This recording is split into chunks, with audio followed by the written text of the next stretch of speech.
Hola, en este video hablaré sobre los problemas acerca de cómo fundamentamos la moral, es decir, de cómo justificamos que alguien es bueno, justo, honesto, libre, responsable, o se debe castigar, limitar o censurar su actuar, entre otras circunstancias. Pues ello es llevado a diversas doctrinas, corrientes de pensamiento y autores a adoptar una visión muy específica de cómo debemos vivir. La formación de seres morales no puede reducirse a la adquisición de las técnicas de palabras o actos, sino que implica la edificación del hombre bueno. No puede existir una verdadera persona que no sea al mismo tiempo una persona de bien. La realización de este ideal, de una persona que actúa de manera virtuosa y elocuente, implica cuidados que van desde la cuna. Los padres tienen la obligación de la educación de los hijos durante los primeros años de vida, sea en cuanto a la formación de las costumbres, sea en cuanto a la adquisición de los conceptos en el lenguaje. De aquí la vigilancia que debe ejercer la familia, los amigos y la sociedad. Y no es menor la responsabilidad de los profesores y la trascendencia de las enseñanzas elementales. Es por ello que desde el origen de la humanidad, la moralidad ha sido la sangre viva del pensamiento educativo y la formación literaria en el mundo tanto occidental como oriental. Pese a toda esta importancia, ya desde antiguo con los griegos, por ejemplo, con Diógenes el Cínico, con Aristófanes, así como con Gorgias, Pirrón de Elis, entre otros, se empezó a poner en duda si las reglas morales se habían construido no necesariamente en favor de la bondad, la virtud y la perfección, sino para el cuidado de los intereses de algún grupo social, como bien puede ser una aristocracia o de una élite que protegía su estatus en el mundo. Tenemos por un lado a los realistas morales, es decir, aquellos que creen que la moralidad existe y es una entidad objetiva. Ellos se dividen en quienes creen la moral como algo interior y los que creen que existe como algo exterior a nosotros. Frente a ellos y en oposición directa encontramos a los escépticos morales. La opinión de los escépticos morales, al menos en lo que parece, radica en que las nociones de bondad moral, culpa moral, de obligación moral, de responsabilidad moral, son extraordinariamente confusas y que podemos demostrarlo si consideramos las consecuencias, ya sea de la verdad de la libertad y la elección, ya sea de la verdad del determinismo o el destino. Quienes sostienen esta opinión concuerdan en que estas nociones no se pueden aplicar en ningún caso, puesto que cualquiera que intentara justificar la bondad, la justicia, la libertad y la responsabilidad, y se llegase a preguntar sobre cuáles son las justificaciones con las cuales cuenta para sostener esos conceptos y sus aplicaciones, caería en un dogma, es decir, carecería de fundamento tanto en su actuar como en sus palabras. Parece que esta discusión la podemos ubicar con todo su esplendor en el pensamiento del filósofo Sexto Empírico, quien en su obra Esbozos Pirrónicos propone un mecanismo de análisis sobre las opiniones en donde se da cuenta que son arbitrarias, es decir, carecen de justificación, son socialmente valoradas, lo que quiere decir que en otras sociedades no tendrán el mismo valor, no son unánimes, sino que cada quien, y dependiendo sus experiencias de vida, tiene parámetros muy particulares. Estas observaciones son especialmente contundentes cuando habla sobre la moralidad en su obra Contra los dogmáticos. Muestra que, dado que la parte más importante de la refutación que emprendemos en este campo contra los dogmáticos se encuentra en la distinción de los bienes y los males, convendrá ante todo fijar sus conceptos. Contra tales definiciones, en fin, han solido formularse también otras objeciones en relación con la excesiva sutileza de los dogmáticos. Pero a nosotros nos basta con demostrar que quien dice que es un bien es lo que es útil, o lo que es preferible por sí mismo, o lo que contribuye a la felicidad, o bien quien admite una definición más o menos similar. No está enseñando lo que es un bien, sino estableciendo un atributo de éste. Y quien establece un atributo del bien no explica el bien en sí. La única vía para una vida sana, dirá Sexto Empírico, será la suspensión del juicio y no favorecer una creencia más que otra, porque de la misma manera en que hay argumentos para sostener que una creencia es válida, los hay para sostener que es inválida. Por ejemplo, si creemos que dar limosna, ayudar al prójimo, es decir, al decir la verdad, es bueno, pues hay argumentos a favor y también los hay en contra. De entre las posiciones filosófico-morales que se fundaron en la antigüedad, el maniqueísmo, fundada por el profeta persa Manés, surgió con una visión dualista del mundo entre el bien y el mal. Y así todas las cosas poseen una calidad de bueno o de malo, y que en este mundo estamos sometidos al destino. Así entendido, el maniqueísmo nace de la angustia propia de la condición humana y pertenece al esfuerzo común de muchos movimientos espirituales. Representa una sensibilidad metafísica esencial y es en el fondo un intento de comprensión de las relaciones entre la humanidad y Dios. En general, el deseo de ese conocimiento sobre el bien y el mal es como una nostalgia sobre nuestro origen y procede del anhelo humano por alcanzar, mediante cierto comportamiento, a Dios. En este sentido, el maniqueísmo resulta una oposición frontal al escéptico moral. Que haya un modo de estructura mental característica, una división absoluta. El maniqueísta considera que todo lo que existe en el universo tiene su contrapartida en el ámbito superior de la divinidad. Lo que aparece en este mundo es un reflejo mediante el destino o una imagen de lo existente en el ámbito superior divino. Para alcanzar nuestro destino, debemos obligarnos a seguir el bien rechazando el mal. Una gran parte del movimiento maniqueísta refleja un mundo conceptual característico y un manejo peculiar de producción de conceptos. Considera las cosas y sus propiedades en este mundo no como meras relaciones funcionales entre sí, sino corporizadas. Estas relaciones son entidades reales.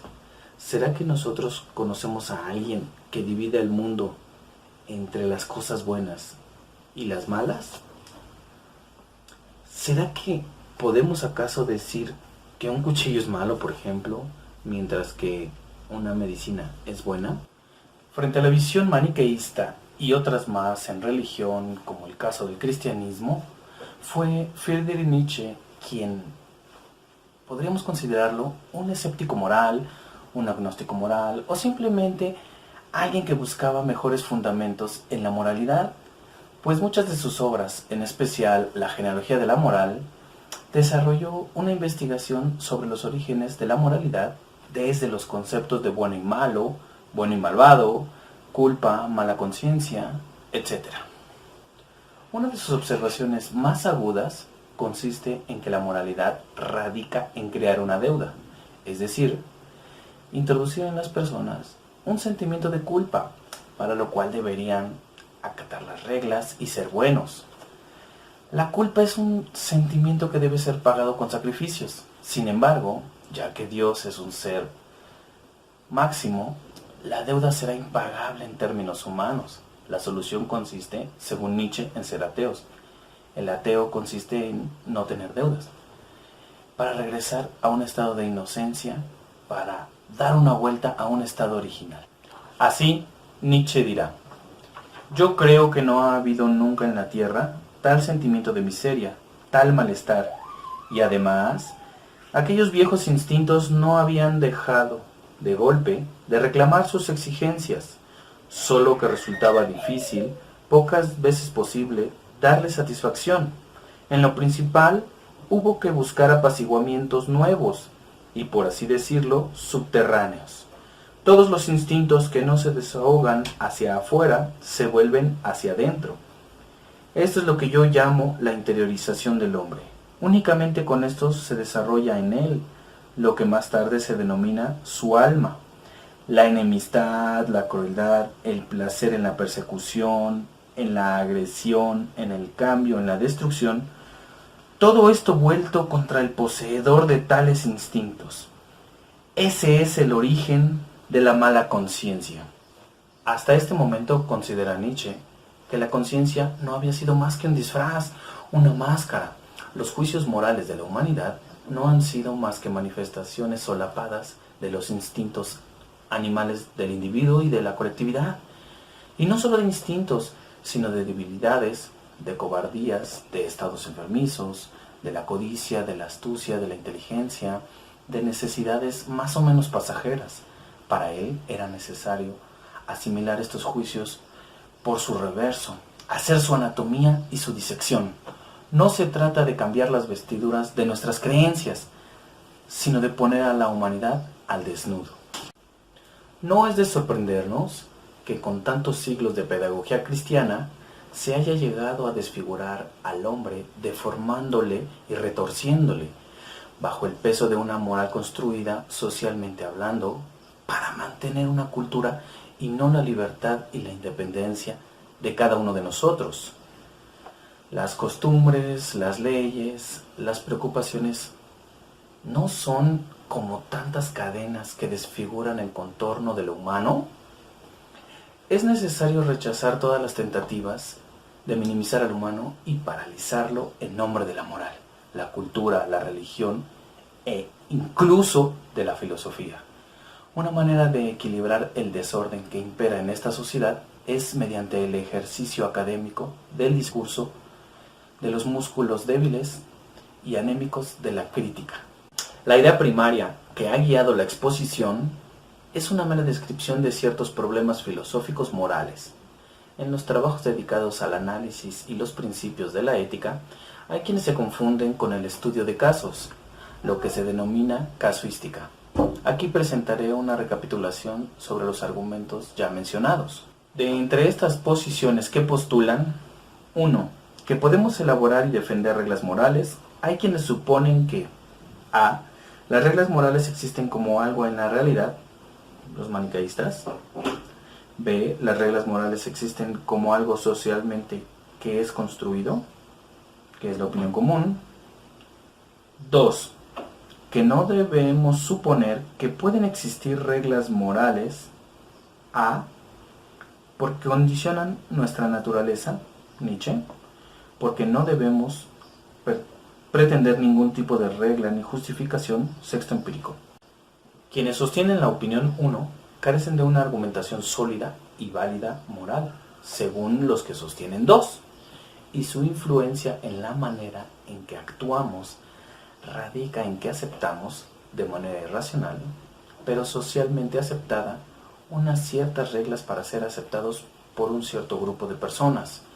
Y si consideramos que las prácticas morales se determinan según el grado de libertad que tenemos o no, preguntémonos, ¿realmente lo que decimos es correcto, bueno, justo, etcétera? ¿O más bien actuamos según lo que nos dicen que es bueno, justo, bueno, etcétera, para no ser segregados por la sociedad? Si actuamos en el entendido de los supuestos ideales de moralidad, preguntémonos, ¿qué está detrás de que no debo robar? ¿A quién le beneficia que no robe? Hay quien señala que la eficacia de las reglas morales y las prácticas de castigo, de la condena y la aprobación morales, depende de una base adecuada para que la sociedad subsista, de tal modo que a la base de la moralidad se encuentra el hecho de que podamos decidir, de que podamos ser libres. Pero lo que libertad significa en este discurso no es sino la ausencia de ciertas condiciones cuya presencia haría inadecuados a la condena moral o al castigo. Pensar en condiciones como la coacción, la incapacidad innata, la locura o algunas otras formas de desorden psicológico, o la existencia de circunstancias bajo las cuales el hacer cualquier otra elección sería moralmente inadmisible, Además, se sostiene que la razón general por la condena moral o al castigo, al mitigar su fuerza, como algunas formas de ignorancia, equivocación o accidente, pueden hacer inapropiados el castigo o la censura. La crítica de los escépticos morales es contemporánea a todas luces, pues se trata de desenmascarar las categorías básicas y su aplicación, así como la posibilidad de articular la concepción metafísico-espiritual de la realidad con una imagen totalitaria del universo.